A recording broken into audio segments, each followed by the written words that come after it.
All right. Hello. Hello. So we're at the Source Farm Ecovillage, right? Yes, welcome to the Source Farm. Okay. What's your name, please? My name is Nicola Shirley Phillips, and I'm one of the directors here at the Source Farm Ecovillage, and also the Source Farm Community Development Institute. Okay. We do both. Okay. Can you tell me a little bit about like the Source Farm, its origin, and what inspired you to start it and everything? Okay. Actually, so the Source Farm came out of actually my mom wanting to come back to Jamaica. So that's the first thing. My parents had gotten divorced and went to the U.S., and my mom took us to the U.S., and every time we'd come home, we kind of had to catch at somebody's house because we had sold our house and everything. And so she kept working on, she has three of us, my brother, my sister, and I, about having a place in Jamaica that we would have a family house. And so we had a family meeting, we sat down and we said, okay, if anything, she just said, 3 to 6 acres, something that has water on it. And that would be, something that we would be able to like pool our resources and have, so we'd have a place to come home. I was working on a project from out of Philadelphia. Jamaica project would bring people back from, different people do service learning projects in different parishes. And so I was part of that team bringing people. And then I because we had kind of throw stones, so we're not going back. And so we just really fell in love with Jamaica again. And my mother mentioned to somebody that we're looking for 3 to 6 acres. And he came back with a 63 acre property. And we're like, we can't, that's way too much money, we can't afford that. We said 3 to 6 acres. And he said, no, come and look at it. And so we came, and the parameters of what we wanted was something with some water on it, and some land, and the land and everything. It had really no structures on it except for this stone water tank that's here and a little structure in the front that was like a coconut shack. And so he told us the price, and we sat as a family and said, if we put a deposit and we monthly pay our little mortgage on it, everybody put their money together, right? Pay it. And then that's what we did. And then what would happen, you're coming home, everybody wants to come to Jamaica with you, right? And so as a friend come and then somebody else come and they'll see the land and how beautiful it is. And they're like, but why can't we be here as well? Why can't we get a cottage? And so the amount of people that kept saying that they want to have a cottage, we say, no, a village, that sounds like a village, amount of people. And then one of our friends actually had gotten some training on doing about intentional communities and villages. And he had visited one and did a workshop at one at Earthhaven in North Carolina. So we went and read, they had a book, somebody had written a book, Diana Christian had written a book about intentional communities. We had started to look at other ones. Ithaca has one, Loudoun County, different places up and down East Coast. Anything that we said intentional community, we were there researching to see how this thing worked. And so through that now, that's how we learned about that we could actually form an intentional community. So the work that we do is, we wanted it to be something that those of us that went out in the diaspora, that we could create a think tank. Because we went different places and learned all kinds of different things. How can we bring that and harness that back, to bring it back to Jamaica, to use it to improve the country? And so St. Thomas is a parish that's often had a lot of challenges over the years, and like the parish has been left behind. So we said, the land was here, let us see if we can do some community development work. And I had been doing some community development work in Philadelphia anyway, so I'm like, why am I doing it there? Why am I not back home doing this? And that's kind of one of the things that we came back. But in this project, everybody gets their needs met, like within our family. So my mom was a nurse, my sister-in-law is a nurse, we have a wellness center. So they got, they're doing their work around that. My brother was a farmer, or interested in farming in the U.S., and then also design work as well, because he went to Drexel for his master's, and so he's able to incorporate both of those things here. My sister's a teacher, hence that we have a nature school. She teaches and does home. At first, we would homeschool our kids, and everybody thought it was very strange, but not everybody having to do that, right? So we started homeschooling our kids from the very beginning. They'd never been to public school per se; they've only been homeschooled. And we actually have a school here. Like, we had a teacher that we hired to just teach here, and no, we still do that, but only on Fridays. And other homeschoolers can come here on a Friday for, for mixing and stuff like that. Yeah. So I was one of the first people down. My husband and I, we had to figure out, how do you do this? How do you build a community? And so we learned physical things like doing Earthbag building or the monolithic dome buildings. We had to learn how to farm again. Created the farm that Dwight now kind of takes over. Just all the things that comes up with having a community. We had to figure all of that out. And then learning from other intentional communities all over the world. People have come in from all over and shared with us. We have done research. We've traveled to some of their communities as well and learned from them. So there's a whole communities movement, which I think is a very good thing. And especially in these times, I feel like we're going to be moving more and more to that, because we've kind of lost touch with community. But in that, it's not just about the physical infrastructure that we've built, but the emotional development that we've had to do to be able to navigate the space with family and also other people that have come to join the community. How do we work with that? What happens when there's conflict? Using different methodologies that we've had to do to be able to navigate that space. So out of Stretch Farm, we've had to, because of the need for food, we had to train farmers how to grow organically because we want clean food. And then we end up setting up the farmers market. Out of that, we also now have somebody else came along and donated us 370 acres of land about 20 minutes away from here. Donated, yes. It's been a very interesting... Is that good friend, that? Yeah, yeah, it's amazing.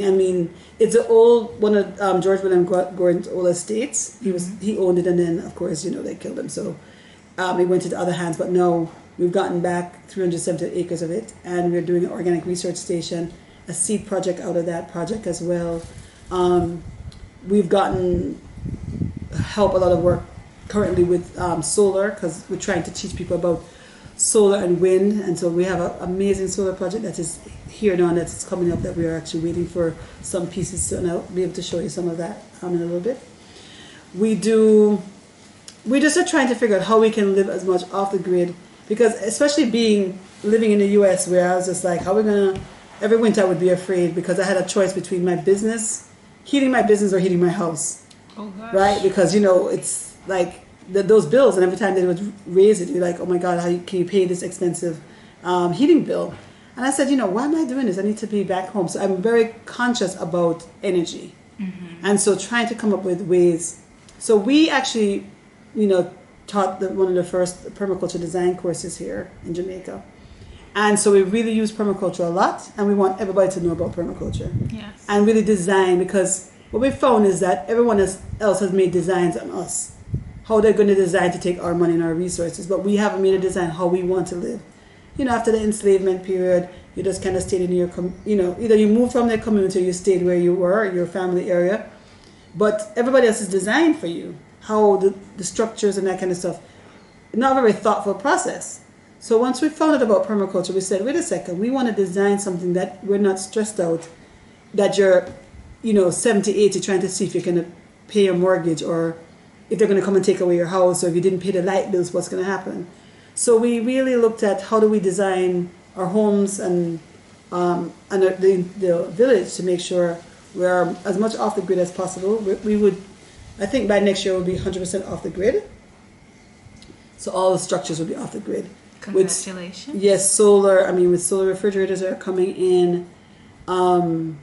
Different kinds of using nickel iron batteries instead of the lithium or lead acid, because that's going to last 50 years. Whatever systems we have, improving on those systems, doing as much water catchments as possible. So we catch and store water, we filter our drinking water. Just designing our homes in a way that is just going to not be stressful.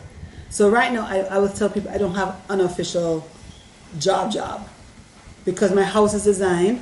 We've designed a system that all that is, the land is paid for, right? We design our houses we catch all our water, store, we have our solar that we run the house. So my only, real bill, except for my car insurance, right, is the phone. So it allows me to not be stressed out into taking and doing work that I don't want to do. which is a huge cause of depression and anxiety amongst people in society today. Like, there are so many people who are on medication and not knowing why it is that they feel the way that they do. And the thing is that if you don't have the chance, I was thinking about this today on the drive, you know, if you are feeling a certain kind of way that day and you have no choice but to give your time, your life, and your energy towards something that is distracting you from taking care of yourself, Right. that is not good for your health overall. for you. So not having independence in that kind of way is damaging. And It's so totally damaging. we can't be surprised that we have these high rates of mental illness. Of course. And then people, I mean, and you just think about it, somebody feeling forced to do something, going in, making it miserable. So when they go to work, they're making everybody around them miserable. It's bad energy. And so it's just not a good system. And people are not on their path because they're just like, I have to make this money, I have to be on this treadmill. But if you thought of a very thoughtful design, and also like even working collectively. So one of the things that we do here, which is amazing, we have our community kitchen. We pay a certain amount of money each week into the community kitchen fund. There's one of our members, she goes out and does the shopping. Usually it's two sets of shopping that happens, but she goes out and does that. And then each night, somebody takes the responsibility of making that meal. And sometimes a combination. Sometimes we have a community meal and everybody just makes. When we don't have regular food service, because when we have workshops and stuff, there's somebody doing food service from the community and we hire and they do that. But if Nadine, which is one of the people that do it, if she's not here, we have a schedule. So tomorrow is my night to cook. Today is Dwight's night, my brother's night to cook. Yesterday was Julia's night to cook. So that, just think about it. We're not stressed every single day like, I have to come and do this meal for the family because they're cooking for everybody that's there, you know. And so that's one of the things that we do here. And then things like, how many washing machines do you really need? You know, maybe you use a washing machine once a week, you know, whatever. So we have a community washing machine, 2 of them, so that instead of every single house has one. It doesn't make sense because of waste of energy. One of the things we're moving to do is to get another. We have cars and vehicles, but we're going to do a community vehicle. So all the new people come in, you don't have to, because then you have to find parking for all these cars, and then the energy. How many times? And we'd be thoughtful. Which day are you going to Kingston? So we can gather all the things that have to go, or whoever wants to go to Kingston goes to Kingston on a particular day. All those kind of really thoughtful processes, so that it's not just so everybody just living one off by themselves, and it's just more resources we're using up when you don't need to. It's an interdependent system. It's an ecosystem. It's totally an ecosystem that we're doing. So, yeah, it's been a lot of learning and a lot of like asking and trying to figure it out and like looking at what's best practices and how do we feel about certain things and really coming together and having our meetings. We have our underland meetings usually once a week, depending on what's going on. Sometimes, you know, there's not much and we don't have to meet for some things, or there's a project that we want to work on, so we meet more regularly. But at least during the month, at least twice a month we meet. And then depends on what happens. We have a bunch of things coming up, so we'll be meeting more regularly. Okay, let me just... Right, so how long have you guys been going so far? So we started, we were on the ground in like November of 2006. My husband and I first, but I think we purchased the land in 2004. But 2006 we were underground, and then maybe about 2 years later, Dwight came. Actually, my mom came in, and Dwight came, and then during that time we had other non-family members being here. Mm-hmm. So we have about 25 people that's part of the group. Some people are still working their way back because they have to like, either they're retiring or they're trying to like, they've gone off to go get some education. Because one of our members, she's learning Montessori schooling to come back. Fantastic. Yeah, so really happy about that. So they'll be actually having a Montessori training center here. Selena is one of the people that will do that. She's a big advocate of that. Yeah, oh my God. Yes, it makes so much sense, right? Oh, okay. So we're just excited about that. So Selena should be getting back here to start up the center and actually the school. So we're really excited about that. So yeah, it's just been a really amazing journey, just kind of learning. I mean, learning about building, learning about all the different systems that we kind of take for granted, mm-hmm. and really getting reconnected to nature. So I'm 100%. And you know, like I think probably in December we're going to have a communities workshop just to share information about with other people who are thinking about forming communities in Jamaica, because you see what's going on in the world, and it's It's a big wake up call. As soon as the pandemic hit, I was like, this is gonna be the big rush to go off grid to form eco villages, because these communities are self sufficient. So if you do need to stay away from other people, you have no reason to go out. Right. I mean, we were like safe. everybody doing their thing, and we're just like, what? We don't feel, because then we had 63 acres to walk up and down, and I felt bad for the people that were in these apartments and kind of stuck. But we didn't feel it. We just go do what we have to do. Just like, nothing's changed for us. I don't know about you guys, but we're good. So it's really been, and then we just go into Kingston and we do the farmers market. And that's where we saw the panic, is being in the city. And so then, even now, trying to provide, because there's some more things that they're going to probably do before it's all over. So we're trying to make sure that we can really support the people that want clean food in the city, because it's really about, at this point, healthy lifestyle and healthy eating. So how do we, now that more people wake up and say, oh, I can't do this anymore, let me leave some of the KFC and all this fast food, and food should be your medicine. As those people are coming on stream, then we'll have enough provisions and stuff to be able to share with them, and to be able to make them have access to clean food. Yes. And I'm also a big advocate of rural development, because I think that there's a trend towards ruralization again, going back to rural areas and getting them revitalized. And so instead of always being in urban centers, especially after the pandemic, where you see that maybe it's not the best idea to be in heavily populated areas because that's a vector for disease. Yeah. So how do you feel about being a part of the revolution of helping to develop rural areas and making sure that rural areas have a vibrant lifestyle that is just as engaging as a city lifestyle? Yeah, I mean, it's definitely, when we found out about this kind of, I would say, livity, it was, some people looked at us and it's like being strange. But then when people come and see what it can be like, more people are like, wow, and so it's been good to be able to, like, it's a demonstration village for the most part, just saying that this is possible, that we could actually do this, and how we did it in terms of bringing families together and that kind of stuff.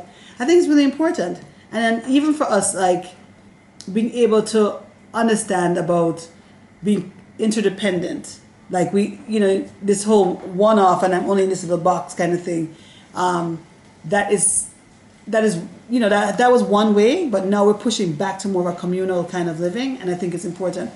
What's important is not just for people to just come and get a piece of land and then just plot the same lifestyle they want in Kingston out in the space, but it's to know how do you integrate, and you actually are part and fitting into the community and doing that work. And we've had to do work in Johnstown, because that's our neighboring, in terms of the village, to integrate ourselves into the community by doing work with the primary school, doing, in terms of when we are working and hiring and integration and that kind of stuff. We've done all kinds of different programs, whether through education with the summer school program, or teaching, literacy, teaching different projects. Whenever anything comes in that we feel like, we had community members we knew didn't have lights, and when we got these solar boxes, we're able to show them, like, give them, distribute them out so they have no lights, and showing alternative ways of doing things. So it's not just about, because there's people also living in these existing communities.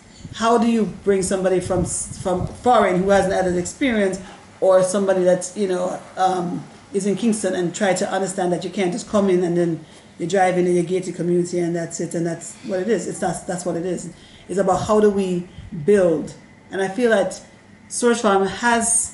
I see some of the children that we worked with when we first got here, and how they've evolved. They come and they need to do their homework, or they come and they need, or we're helping them through UE to go to school, or there's different projects that have come up, and how they've been integrated, and how we've integrated ourselves as well. So it's really something to really think about. I feel that it's the age of Aquarius, and so that's the age of working together. So you're going to see more and more of these communities. But what we want to be able to share is that it's not about the physicality of the thing, it's about the emotional development of the people. And if we can get that across and show you the different systems, whether it's sociocracy or whether it is some kind of formal consensus process, putting that as a backbone to the intentional community is really what it's about. Because once we can learn how to live together, everything is possible, right? And I think that's one of the things that, in terms of our post-slavery situation, we're still disconnected. We're still not coming together as we should. We're still not. But there's methodologies and thought process in terms of doing that. Because there was a methodology of breaking us apart. How do we bring ourselves back together and be able to learn how to navigate that space? And this is emotional development time. So for me, it starts with self, and also not seeing that there's abundance, not lack. Because a lot of time we're working from a place of we don't have this, and we have that scarcity, and that is not true. And we in Jamaica, we have so much abundance that I think we just kind of sometimes get spoiled and we don't see it because we're in the space and the grass always looks green on the other side until you leave and you say, holy crap, that most of Johnstown, they don't have to stress themselves out because there's banana and there's ackee and them can go pick and the breadfruit. And that's, you know what I mean? Today, while we were waiting on the bus to come here, we saw 2 June plum trees and they were just full off of June plum. And we're like, this is just on public property. I wonder if somebody going to take that.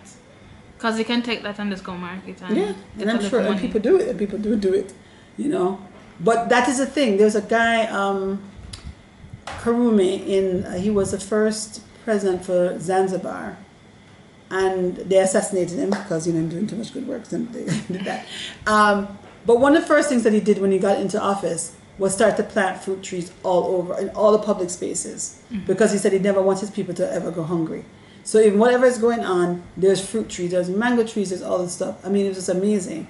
All along, just a well-fruited place. And I feel like that's what we should be doing. Is like, the place is abundant. If anything, is because of lack. And then people are running for certain things, which is not healthy. So you run down to go get KFC, which is I'm picking on KFC, but any processed food places. Meanwhile, the nutrients and the things that you need, it's a mango, it's the breadfruit, it's those things that we kind of go, we don't want it, we want foreign, because it's like you think it's better, but it isn't. The things that and what happens, you get a lot of other people that come to Jamaica that know and understand, and they see that what our diet, and I think that's why our numbers weren't that high, because we're drinking coconut water. We don't know really. That's just part of what we do. We're drinking, we're eating because we still like some of our diet things, and we need to move more towards that. We had somebody that came in with COVID. He was an organic teacher, and he said when he got to the airport, the person at the customs coughed all over him, and that's when he got sick because he was totally fine. And it would make sense because they didn't really know at that time it was COVID. It was like the last week of January of 2019, right? That's when it's right, or 2020, whatever. That's the beginning in January, and we didn't know what he had. We just thought. We picked the guava leaf, we gave him all our teas that we normally would just fill him up with lemongrass, all kind of teas, and he just recovered, and was able to teach a class. And a couple of us got sick as well. We didn't know, we just think it's flu, and we did the same thing. We have so much medicine around us, it's unbelievable. And we're just not using it, or the knowledge base is losing, so that's some of the work that we're doing now, is to look at all these medicinals that we have here. God the Creator has created everything for us, and we're so blessed on this. I mean, really a Garden of Eden, if we really look at Jamaica.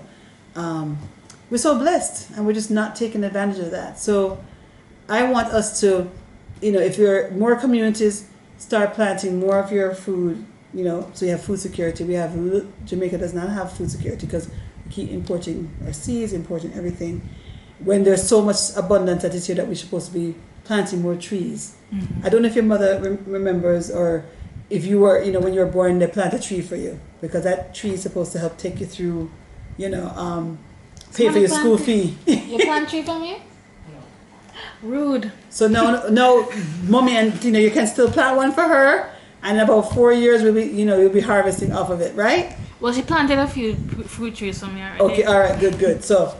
But those kind of practices that our ancestors used to do, they did it because they understood you know, that one day those very same things will come back and help us. And literally, when you see a lot of things going to the market now, it's not those people planted it, no, it's the grandparents that had planted them, and they're now harvesting it and selling. And so we need to be doing the same thing so that the abundance is here. So that's what I mean. It's for us. We're just, you know, living and learning and trying to, you know, just have a more regenerative. I'm not even saying sustainable anymore. A regenerative lifestyle. Perfect. People have passed that are part of our project, or This is your ancestor tree? So this is our ancestor tree. So sometimes we gather on here if we're doing, you know, just, I don't know. Whenever I start doing my classes, I pour libation sometimes, and so this is where we normally would kind of gather, and then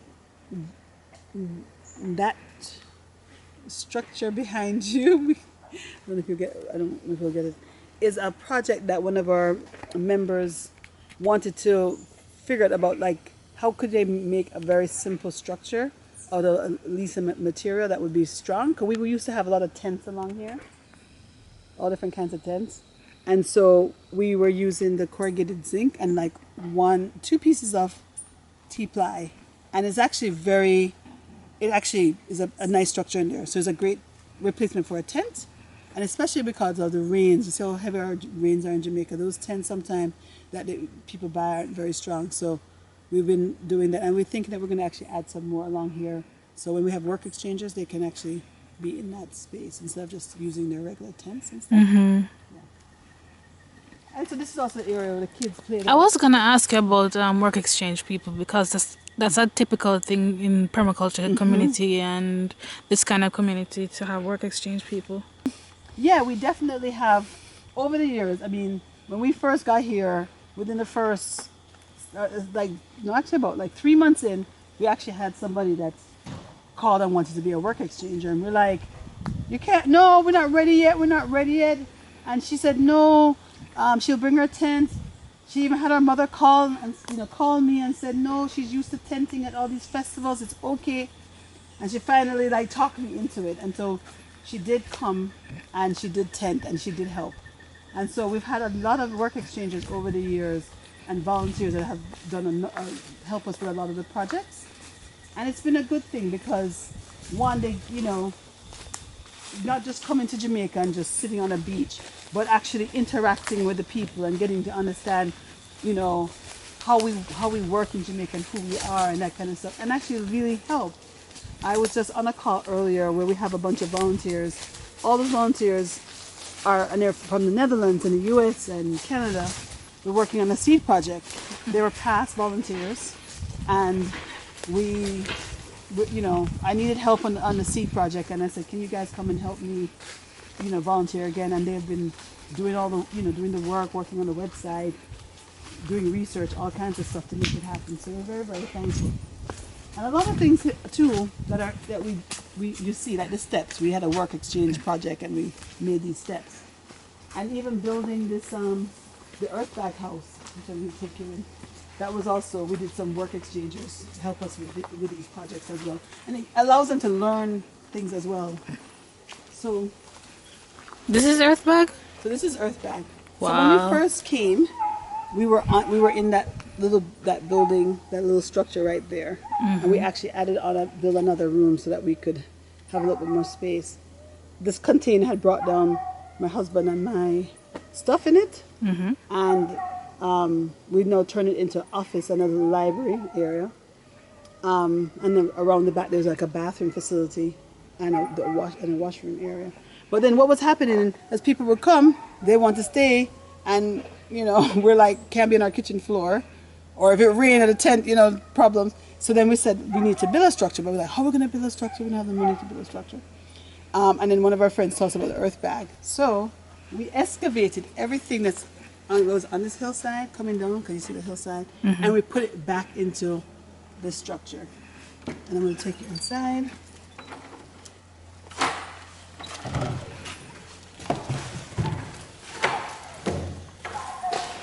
Cool. Right, so you feel that already. So everything that's in these walls came from this side. And if you can see, we gave you a window into into the structure, into the wall. So it's the polypropylene bags.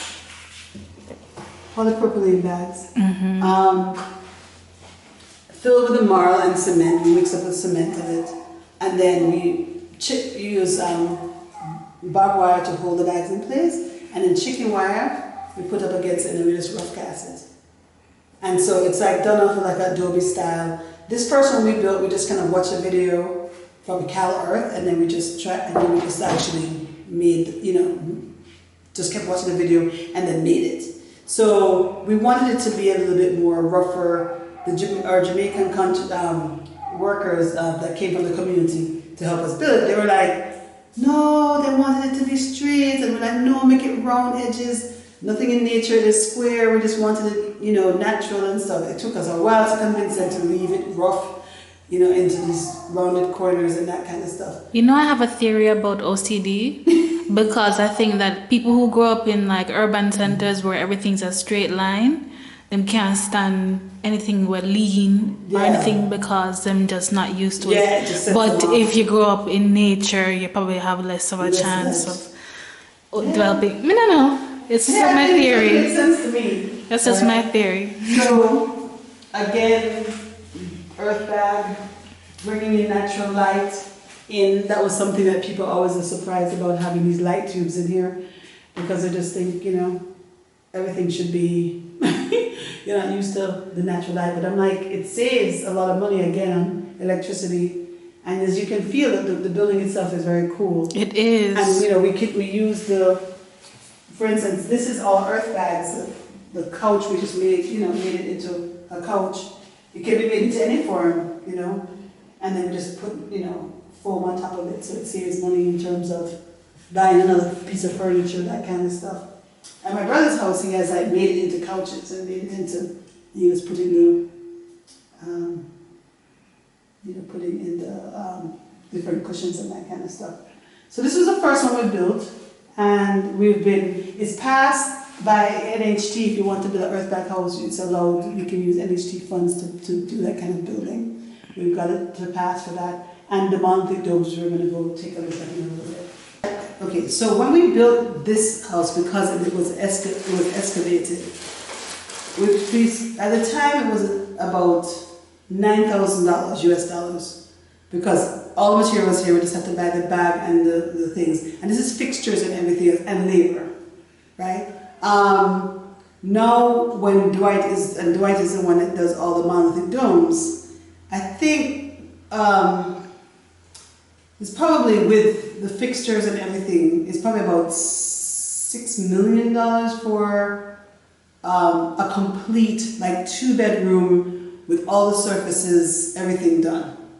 And, depending on what else you want with it, that kind of stuff. Like a finished really beautiful. I'm going to show you one of the monolithic domes. And that money is not going to the steel company, and it's really going into labor, right? For the guys to be able to do the work. Because that's one of the things. With all this block and steel, the labor is not really making that much money. And you're paying Tankwell or whoever is bringing the steel in for a lot of that money out. And so that he's not even staying in Jamaica.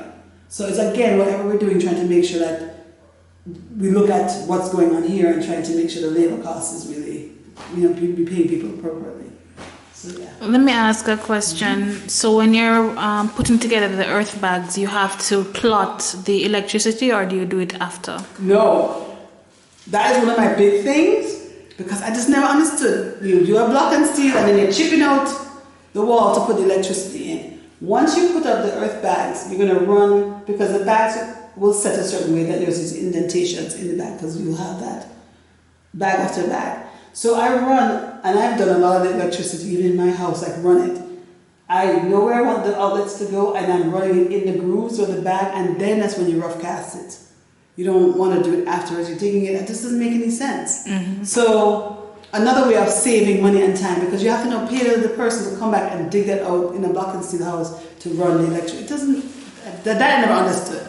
So it's a very efficient way of doing it. And even now with doing earth bags, because we do earth bag as foundation and the domes on top of it, and we're using the foundation to collect water. So a lot of the two other domes I'll show you, they are doing their water collection there, and they pump the water with a solar pump back up on top to gravity feed through the house. So it's just like, it's a design, right? It's design. You know, that's what's so beautiful about this the whole thing. Super It's cool. really thinking about what you're doing and designing it.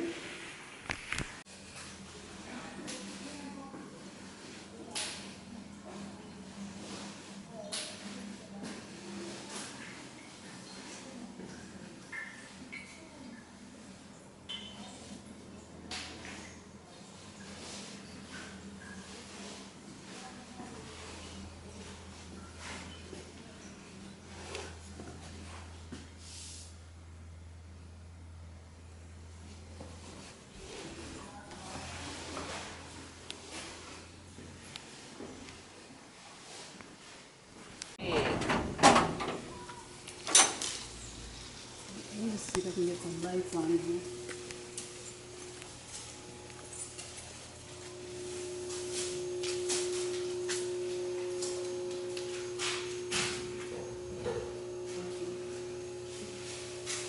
So this is our, right now, a little messy wood shop, but we're right in the middle of transitioning the wood shop. Well, it will still be a wood shop, so we can do a lot of woodworking here. But we have a solar project that we're doing, and with nickel iron batteries. And so we're going to be, there's two projects going on, making these kits, these solar kits that will have nickel iron batteries in there. So this kit will have like 10 amp hour battery, and it can do like 4 light bulbs, and you can charge your computer and charge your laptop. So we've gotten a number of these, and we've, you know, from a donation, we've donated them out, but now we're going to be actually making them on island and making them available. I think they'll probably have from 20 to 50 amp hours in there, so they can even do more than just what we had before. And the other project that we're working on with a university in California is a solar cooker project. So it's like a bucket cooker, but we're just innovating and we're going to do some larger ones. So it can like cook, you know, it's more of something for boiling and steaming things, making stews, heating up stuff. So you can actually, Jamaica is stew island, so that's perfect. I know, so you can, especially for a farmer who them can just set it in there, put, you know, the solar panel, hook it up, whatever they put it in there, and then go farm and come back. Set it and forget it. Set and forget it. So right. And in the kitchen we have another bigger one that we can. I haven't used it yet because we just got it. They were just doing the project and we just made it up. But they can bake in it as well. So all these solar cooker kind of projects that we have. So this is one of the projects that we do here. Anything to do with solar. We always are looking globally for appropriate technology to come back and demonstrate, you know. Because when we first came and we put up solar, we had university professors that say, "Oh, it can't work," and I'm like, "But we're running all this equipment off of the sun. What do you mean it can't work?" And we show them like, "Here's the panels. There's no GPS here," because we're visual people. We want to see it operation. So that's why we have to like get the technology, demonstrate it, and say, "See, it can happen. See, you can build Earthbag. See, there's these domes. Here is solar. Here is these other things," and then, you know, hopefully they can, if they can see it in their mind eye, they can then. It will be no problem. There you go. Yeah. More solar equipment because we're going to be able to make all the boxes, and eventually we'll be able to make the batteries itself. But right now we have to order the batteries from China. But we're learning how to do all of that. You're going to be able to make the batteries? Yeah. How? Well, the person who is from Living Energy Systems, he studied it. Because so China made the battery. So why we can't make the battery? Don't we have to have the natural resources? Where's China getting the resources? They're not all there. They're bringing it in. There's two places that make those batteries. One is like in Russia and in China. But they're bringing is whatever the nickel iron thing is. Just like how Edison had to do it. We have whatever it is that makes it. We can make it as well. So stay tuned for that one. I love it. And if they're putting it together, why we can't put it together? And that was the whole thing. We always are just doing the raw material for things. We have to get past that. We're supposed to be able to... Value added. Value added. And on top of it, just for our kids. I mean, I have the phone and I keep saying, wow, we really become consumers because the kids know how to use all the functionality of it. But are we know how to put it together? But in China, they have the kids, 7 years old, that they put these phones together. And because of that, their brain is already thinking and understanding the technology of how to do this. But we are just consumers. We don't know how to put it together. And so I'm always about like how you put that thing together, how you make that thing. Not just, oh, thank you for giving us this and we pass it out, but I want to know, you know, and put it, that's why, and anytime, like when we got the kits and we were giving it, you know, distributing, there's a solution, the electrolyte that has to go into the battery. I made everybody that got a battery. We had a big workshop up in the school building, and they had to learn how to put that solution together, and they had to put it in there. So because after 5 years you can dump it out, because if you take care of it, it can last you, you know, 50 years. You know how to dump it out, you know how to remix the solution and put it in the battery, you know everything about that kit that you got. Versus just here's a kit and then in no time it break it down, it's just a piece of something landing in. So as any information I get, I'm willing to share it. Because, you know, more people that understand, they can start to think on how to innovate and how to fix it even. And sharing knowledge helps us to advance faster. So yeah, I want to know why we can't make it, you know. So I'm going to... What's this made from though? The dome is aluminum?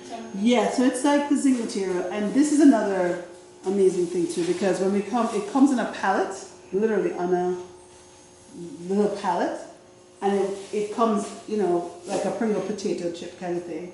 And we just take it apart and bolt it. And literally in 2 days, you have the whole thing bolted up. And then we decide what end walls we want to put in it. So we have a project that we're going to be working with our farmers for a post-harvest space. And they'll be getting one of these, and we'll just, you know, bolt it up. And you can, because they use them for trade shows in the US, that kind of stuff. You can just come one weekend, you put everything and you have your show, and then you take it down. And they have different sizes. But what I found with it too, we've gone through a number of hurricanes in this structure, nothing to move, because the wind is kind of getting passed over it. The one at the school, my friend actually, we ended up buying it back from my friend. My friend bought it to do a house, to put our house in there, because it was a very inexpensive, because it's about, with the end walls, about $12,000 for the end walls, with the end walls on it, and all of this. And there's a bathroom over there, you know, you just, again, looking at inexpensive ways to like do stuff. So that you have to do the foundation. Well, there's not much foundation, is there? Yeah, you just, you know, there's U-channels that you get bolted down. If you just did a slab of, you know, blocks or in the Earthbag, then you bolt that down to it. And if anything happens, you can unbolt it and move with it. That's what I like about it. You just unbolt everything, and you can just take it apart and put it somewhere else. You know, so. Enough bolts that though. Huh? Enough bolts that though. Yeah, we just got a group, the kids were, we just got a bunch of kids and all of us, and we just bolt 2 days of bolting, bolted up. And Okay. then I think my husband went back the next day and just made sure everything was tight. And So you have bigger ones than these? Yeah, you can just get any size you want. It's called American Steel Stand is a company, but there's other companies too, but that's where we bought it from. And this is a 25 by 40. But they have big ones like airport, like hangars and that kind of stuff, like big ones. And it's secure. Yeah. But for secure, you know. Yeah. When you talk about security, because yeah, you know, I'm just gonna turn off the light. Dwight runs his farm. We learn how to do a story with it. Maybe something went off, but let's see what I think. So when I was here first, is this terraces were just, there weren't any terraces, it was just the person before that had it was a farm, and he just had everything going downhill. So we had to change everything on contour, put everything back on contour. And all these stones, I think I touched every single one of them. Teach a Sacramento ganja course, and we actually wrote the facility standards for ganja for Jamaica. We work with Heart and their facility standards. So we are the ones right now that's teaching and stuff, and we really are we just actually signed a contract with Heart yesterday to teach organic farming, first time ever, organic farming in Jamaica as an organic class or whatever. So we are now the instructors of it. Because nobody was doing it. So we're just going to say, all right, we start doing it. And it's not like people haven't been organic farming, they're just not teaching it. Right. Yeah, we're teaching. It's coming. 1 second. Just. Oh, lots of ginger. We have purple potato. We'll have a papaya leaf project that we're doing down there. The other papaya leaf. I should. Okay. And if you want to go further down, you can. I'll let you pass. Thank you. So we have ginger and turmeric growing. So this is really more of a. We've designed more of an agroforestry kind of thing versus like, we do have some cash crops on there, but again, a lot of arugula, but it's not just beds of things straight. So the papaya leaf now is important for us because when we went through chikungunya, and even with this COVID thing, the tea, it raises your T cell count. It's like all these amazing properties with it. So which one is the papaya leaf? So this. So that one over there, sir? So this is a cassava, and then these rows of it is planted up like a more of a crop versus just one papaya coming up. Okay. So we harvest the leaves, dry them, and we're doing it for a lady that's making actually a wine and also a papaya leaf as a tea. So young leaf papaya leaf. So really kind of us moving into a lot of medicinals because this is what time it is. We can do some crop, and this farm is really any kind of thing. A lot of it goes into the kitchen. We don't go to the farmers market with so much of this stuff, except for, if you have a bounty crop of ackee or something like that, we do that now. But we really are focusing on a lot of the medicinals. So we're doing a lot of papaya leaf, and there's like other things in there. Ginger. We just planted and pineapple. We planted about 400 pineapple suckers. We have about 200 bananas we just put in, and all through. And I wonder because it doesn't seem that expansive, but it just goes down and down. Up. It goes down and down, and then up, and then all along. There's the whole hillside. Okay. It kind of. When you go around, we can probably see all of that.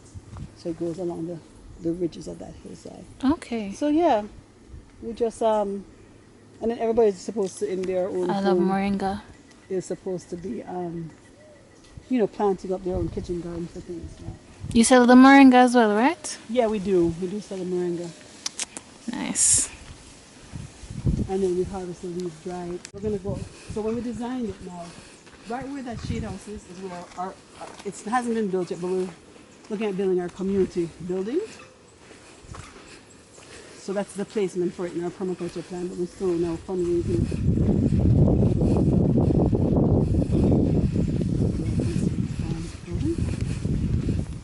A son, because he was farming. I'm still farming. But in turn Mason all of a sudden. But he's doing an amazing job. I'm going to talk about another behind Carol House. No. All right, we have to check now. So this dome is Julia and Michael. We'll go by next week. By next week? Yeah. All right. So Julia and Michael's dome, they have 2 domes. We saw the inside of their house. When we go back, we can see Dwight has pictures because it was in HG magazine. Really? And nice. So in this dome, they have kitchen. They have the 2-bedroom. In the middle, they have the bathroom, and then kitchen and living in this one dome. And then, which I just love. I just think that is just the perfect. It's just well done, and it's just like the other dome. She has it really for a master bedroom and bathroom and library and stuff. But when you come in and you see what I'm talking about. I spy a wind turbine. Yep, that's at my house. So I have solar in the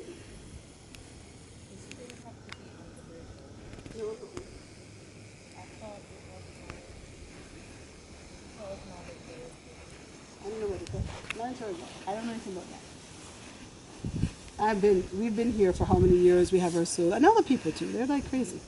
They're always going to want to put things in, and if you read the fine print, then whatever. Right. So we have solar, wind. They share a system. It's the house share a system. So it's in that other room, shed over there holds the system. So. We're nice. Probably need some TLC because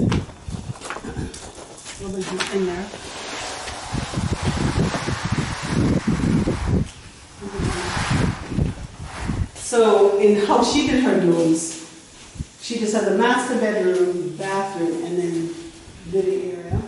Remember how I said about the Earthbag? So this is all Earthbag. How she's on the couch. It's like an open plan.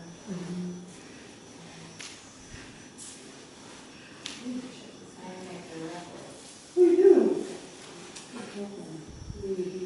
I was about to say how you leave the light on, but these are little.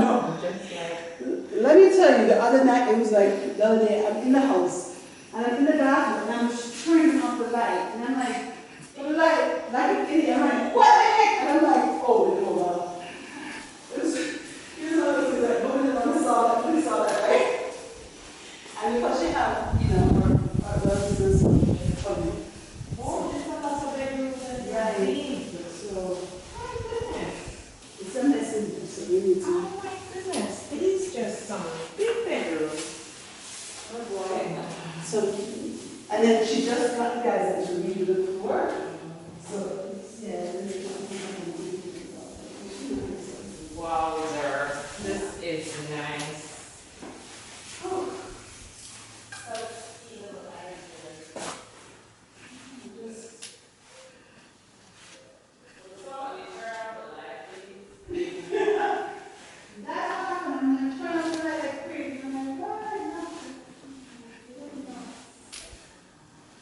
And then if you're not afraid of heights, you can go on the roof. Are you afraid of heights? Yes. We'll go to the Oh, one thing with these rooms, they're connected at the top. Yeah, I'm not a roof person. They're connected with at the top. So if you start doing any hanky panky, everybody here. Oh. Yeah, well, yes. And this is just, because we built this before we knew about domes. And it's Earthbag. And it's Earthbag. So, Again, import for bags, or you get them. the bags are Jamaica bags, and they're very, I mean, I think the price may be down a little bit, but I was telling somebody, I have not spent on any of these structures anything more than $50,000, $40,000. The bags are like 20, 26, probably like $26 for that. And, like, the bags. And it's cool. You don't need a fan right now. I would always have to do it. So, yeah, it's not hard to figure out how many bags you don't know how much the bags are. 16, they're 30, 6 inches. Yeah, 30 bags, 30,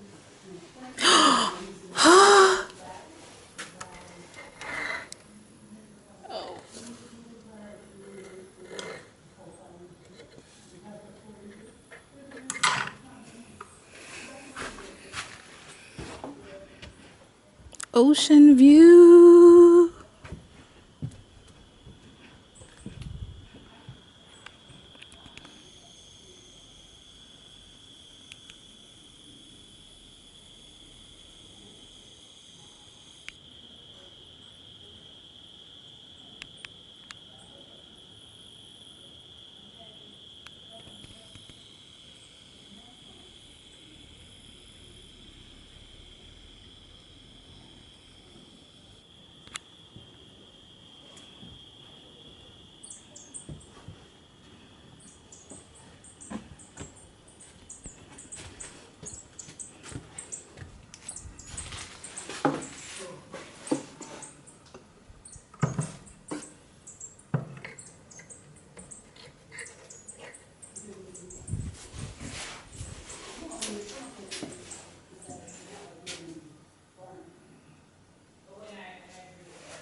so what happened to me? I come back every single day. I'm like, people are asking me, like, how much do they want to pay it? And I couldn't tell them. So we found out that I was and we brought it in. And we really walked into the course on the line. And we didn't know what happened. We were talking, you know what we want to talk about. And you say, okay, this place is there. Anything that's painted in the red, that's Earthbag too, because you have to, put it on a level foundation around. So we do that with the bags. We don't even use block and seal anymore. But in this now, we blow up this balloon. There's a balloon, and blow it up, a child's bounceable blower. And when they blow it up, it's firm enough you can walk on the balloon, on it. And then you rebar it, or if you don't have rebar, there's nothing basalt you could use. You rebar it, or you use a basalt on it, and then you rough cast against it because it's like paper mache. It has a form, so you just rough cast, and then you pull out the balloon, you put it up again, do the same thing, pull out the balloon, put it again. So that's what we do. So let's go and take a look. And I'm all about cost.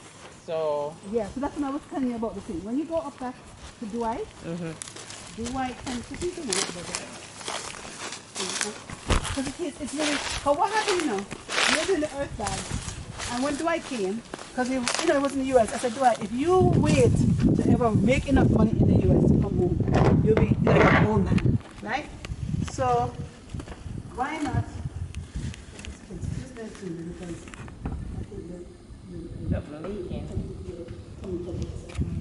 Okay.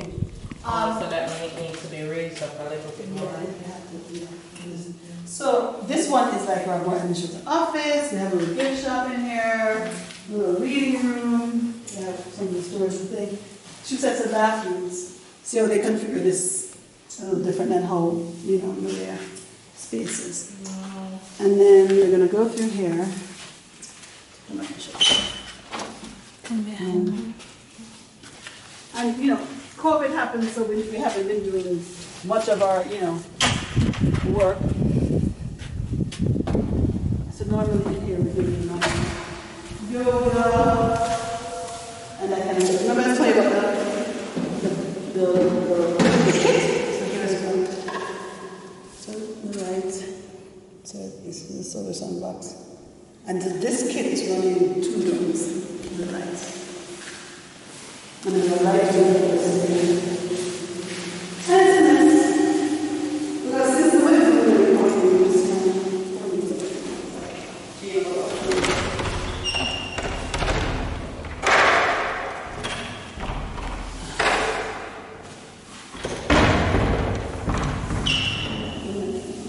Bottom.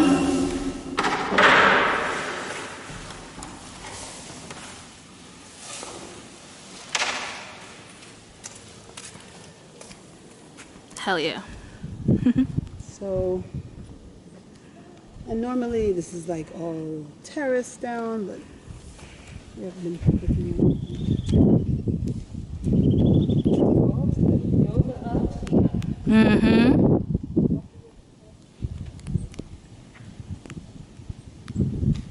Papaya.